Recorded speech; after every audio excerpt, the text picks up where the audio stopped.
Since the rise of the MCU, and the brief but influential period of the DCU, comic book movies have been predominantly coming from studios like Marvel and DC, but Bloodshot, starring Vin Diesel and Eiza González, could have changed the tide under the right circumstances.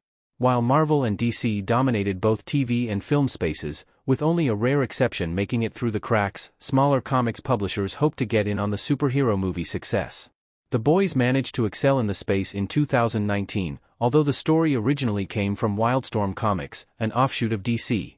Then, in 2021, Amazon secured another hit superhero TV show based on a popular comic brand, Invincible. The animated series proved that even smaller publishers could produce some high-quality shows with captivating characters. But, Hollywood had another shot 1 year earlier with Bloodshot.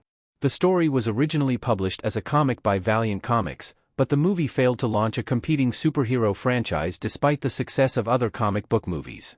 Bloodshot could have been the non-Marvel/DC superhero hit 1 year before Invincible. Bloodshot had all the makings of a hit superhero movie. Bloodshot is an intriguing story about a soldier who dies in action. Following his death, his body is donated to a secret scientific society that hopes to augment, enhance, and rebirth these fallen soldiers. While success is minimal in most cases, there is a breakthrough when Ray Garrison becomes the first successful agent to be fully revived and have his blood replaced with hyper-intelligent nanites. However, that is just where the story begins, and things get far more intense and twisty as secrets are unfurled. The movie had a great shot at being a big success. The story was exciting, Vin Diesel is a big action star, Guy Pearce is cast as an untrustworthy CEO, and the action is thoroughly exciting throughout. However, Bloodshot failed to live up to its promising nature, and ultimately struggled to draw audiences away from the competition. But, there are several reasons why the movie fell flat despite the promise of something bigger. What went wrong with Vin Diesel's Bloodshot movie? Bloodshot suffered from incredibly bad luck. Potentially the biggest issue that prevented Bloodshot from being a commercial and critical success was the fact that it released in the same week as COVID began shutting down cinemas in the US and across the world. Bloodshot debuted in theaters on March 13, 2020, and 2 days later, on March 15, the country went into lockdown.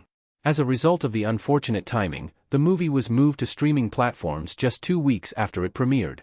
This led to an extremely underwhelming box office for the $45 million movie, via Box Office Mojo. This bad luck, in addition to mixed reviews, and the film competing with 2 major established studios, meant Bloodshot never really stood a chance. In addition, Vin Diesel was already a pivotal figure in another film universe, The Fast and the Furious, which holds a dear place in the actor's heart. As a result, there was a general feeling that his performance was lacking, with the actor having very little interest in the lines, or the story. However, this was not a consensus as seen by the more positive reviews of the film. Bloodshot's box office flop made a Valiant Comics cinematic universe less likely. Valiant Comics cinematic universe could have been a superhero franchise contender. Despite all of the above, and the struggles that the film faced, there was an intention to have Bloodshot act as a launch pad for a wider universe of superhero films. The character is a figure from the Valiant Comics publisher, and plans for a sequel and connected films featuring other Valiant Comics heroes were put in place. Now, 4 years later, the news about any plans for a Bloodshot sequel have all dried up, via MovieWeb, with Diesel's attention elsewhere, and the numerous strikes and delays in Hollywood potentially filling the blanks as to why the project has gone radio silence.